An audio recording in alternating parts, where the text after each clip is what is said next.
It goes a little something like this. You meet a girl, she's perfect in every way. Your dream girl, can do no wrong. Exact height, exact weight, exact hair color. You can't imagine living one more day without her in your life, right? Well, time goes on and you start to become aware of a few things maybe that are not quite ideal.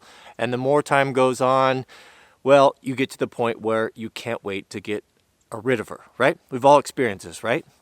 Well, I have learned a valuable lesson. You should never, ever review a knife that you haven't carried for some amount of time. In a real life situation, day in and day out, cutting cardboard, food preparation, just fiddling with, all the things we do with knives when we drive.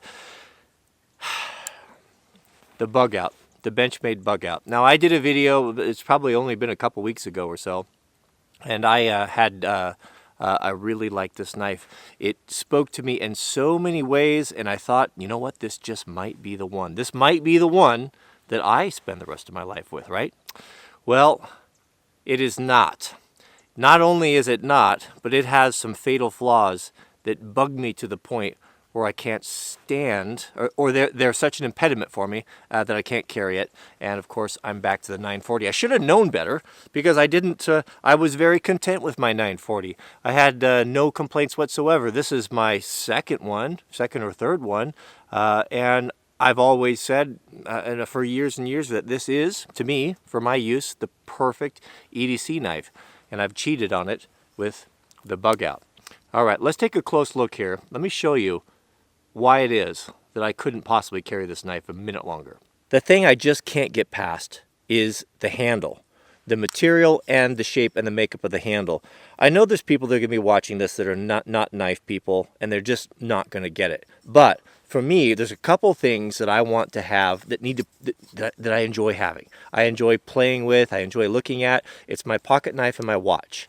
I got to have something that speaks to me, that every time I look at it, every time I open it, everything about it, from the sound of the way that it opens, to the feel of it in my hand, to the blade shape, to the way it tells time, to the way it glows.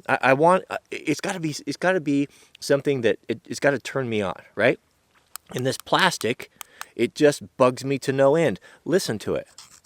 It just has this whiff of cheapness, and it's flexible.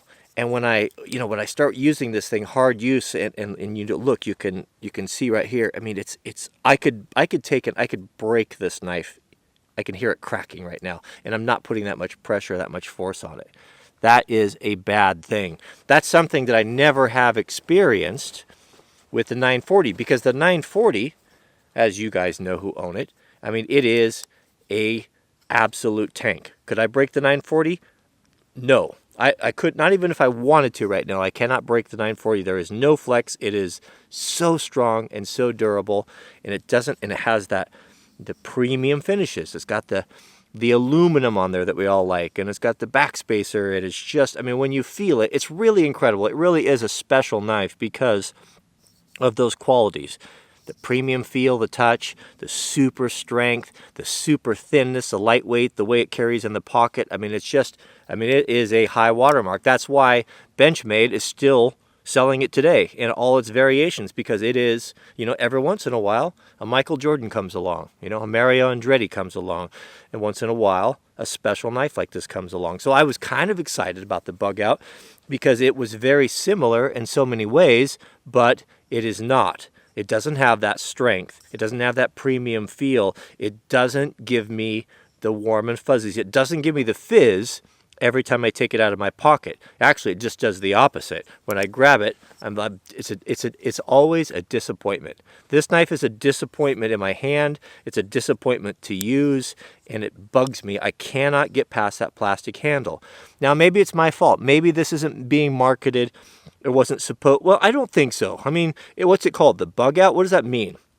Does it mean it's supposed to go in a Bugout bag? Well, for that situation, if it's going to be parked in a bag that you're never going to use or handle, but during an emergency, well, okay, I get that. You've got the thinness, you've got the lightweight, perfect knife, right? The big lanyard hole, all those things. But when it comes to daily use and feeling it and not having those premium finishes and those touches, it is a super bummer. You wouldn't believe how much effort. I have a friend who's an engineer for Honda, the cars, and he was telling me years ago how much goes into the sensation of the knobs. That's what his particular thing. He worked on the way a knob feels and it clicks and when you touch it. I mean, you just go into an Acura and you turn those heater knobs, or even the Toyota like Mrs. W Land Cruiser with those big soft feel knobs and that pleasant click. These things matter to people. Or you get in like my 2000 Ford, my 250, and it's creaking and it's rickety plastic and it feels really crummy, and those things matter to people. That's why they spend so much time doing it. So if we're going to have something that we're going to live with for year after year after year, it's going to be in our pocket, it's going to be in our hand. Does it really matter what you pay for? If we're talking about a knife that you are in and out of, that you're holding in your hand, you're carrying on your person for 10 years, 15 years, does it really matter if you spend an extra $50 or even $100 on something like that? The pleasure that you receive from it, those of us knife guys, well, we know that, right? So the Bugout doesn't give it to me. So instead, it gives me just the opposite. So instead of that little bit of enjoyment, that little bit of pleasure every time that I use it, even after all these years, it gives me the feeling of cheapness, and I don't like it. And I think that this is a fair comparison because the Bugout is, for most people, I think considered to be an everyday carry knife, an EDC knife, regardless of what the marketing says. So the plastic and the chintzy feel to it, and the fact that I could snap it right here, I know I could, it rubs me the wrong way. The fatal flaw in this thing that really put me over the edge, I thought that I could live with the plastic. Listen to it. Listen to it. It's just, I don't like it. I don't like it. Is this hole in the back. This hole in the back, it's catches in my hand right here, and it catches, and it's uncomfortable every time I open the knife. It actually pinches. It kind of, it's weird. What it does is a little bit of the fat of your finger kind of slides inside of that, and these edges are sharp. And when you open these one-handed, your hand rotates, right? You open it and it rotates right there. Well, it grabs that little fat of my finger and pulls on it and then pushes it against those sharp edges, and it's actually uncomfortable. And the first time that I did it, I thought, well, it was kind of maybe I'm just holding it wrong. But I opened it, I opened my knife, 20 times a day or so. Every time it got worse and worse and worse. And it's come to the point now where it's like nails on a chalkboard to me, and I just detest it. I've gotten where I'm not even opening it one hand because I don't like the feeling. I don't like that it grabs my skin, and it's a bad design. Maybe this is not your experience. Maybe I just have the particular hand that doesn't work with this, and it grabs my hand and it is uncomfortable, but I cannot live with it. I can't carry it. I can't open it one-handed. It's horrible. It's horrible to me. So yeah, I mean, those are my main gripes, because it's got so much going for it. The weight, even the weight, I mean, I know weight is important, and we all talk about how important, we don't want to be loaded down. And when you're carrying a gun and you're carrying an extra magazine, all those ounces all add up. But it's so light that it almost just, it's too light. I never thought I'd really say that. It just doesn't have that heft, and it goes back to, it doesn't feel premium. Look at the 940, the way that it's just perfect. The way that it nests in your hand. I like to open my Axis knives like this. So I'll pull the Axis lock back and I'll flip it, right? And it just tucks and fits in the hand perfectly right there. It's almost as if it was just tailor-made to open one-handed for my hand. And I just can't complain about it. And the older it gets and the more it gets beat up and scratched up, the more I fall in love with this knife. And I get excited for the day when I'm an old man and all the green's worn off. And I mean, it's wonderful. It's a wonderful knife. This, I just can't see it. I don't like the plastic handle. If this were, a $75 knife, right? like a griptilian. I never faulted the griptilians because they were kind of a working man's knife. They were definitely less money, less premium feel than the higher end knives. And so I gave it a pass, and I've had several of them. I had the small one, and I had the large one, and I should have known. I didn't like the plastic handle, and I like this one. That's why I had nothing bad to say about it, because it was half the price, right? But this is expensive. I mean, this is, what are these, $140 or so? And we've got that plastic deal. I think that I almost feel kind of, I think if I would maybe feel a little taken advantage of if I had opened this and paid that premium retail price, and had the plastic and the cheap finishes. Maybe this isn't cheap. What do I know? I don't know about if it's manufacturing, but I could probably tell you that it's going to be a whole lot more expensive to mill all this, like we have on the 940, right? Than it is than this whatever injection. I don't know what it is, but it's not a nice feel. It's not a nice plastic, and I think Benchmade should get away with it. I'm surprised that the Griptilian line has done as well as it has with this coating on there. I think what it comes down to is the price.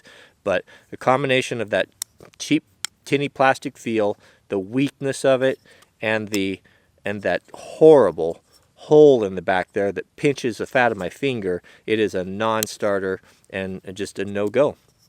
It's just a no-go, because you're giving up way too much. If you're going to make the argument that it's all about the weight, right? You can make the same. I mean, there's not that much difference between these two. These scales are all aluminum, and they don't feel tremendously different, and they're very similar in size.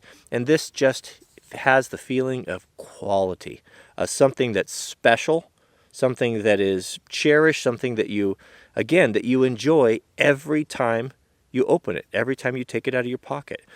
And the same, there are some watches like that. You know, this is 1 year I've had the Seiko Tuna. This was my Christmas gift from Mrs. W last year. And I fell in love with this watch. When I put it on, I sat there Christmas morning and I just looked at it and fondled it and put it on and took it off and put different straps on it. And a year later, I still have that same joy, that same pleasure every time I look at it.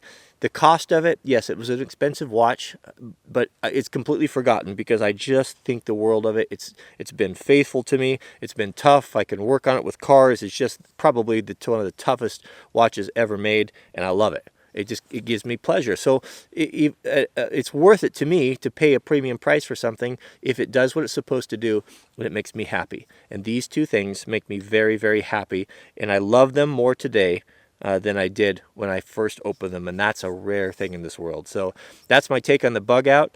What did we learn from this? Well, we learned that you should never review a knife until you carry it. You think you know all there is to know about it, but those subtle little nuances, those subtle little things, those little irritants that you think you can live with become unbearable over a matter of time. Thanks for watching. We'll see you guys in the next video.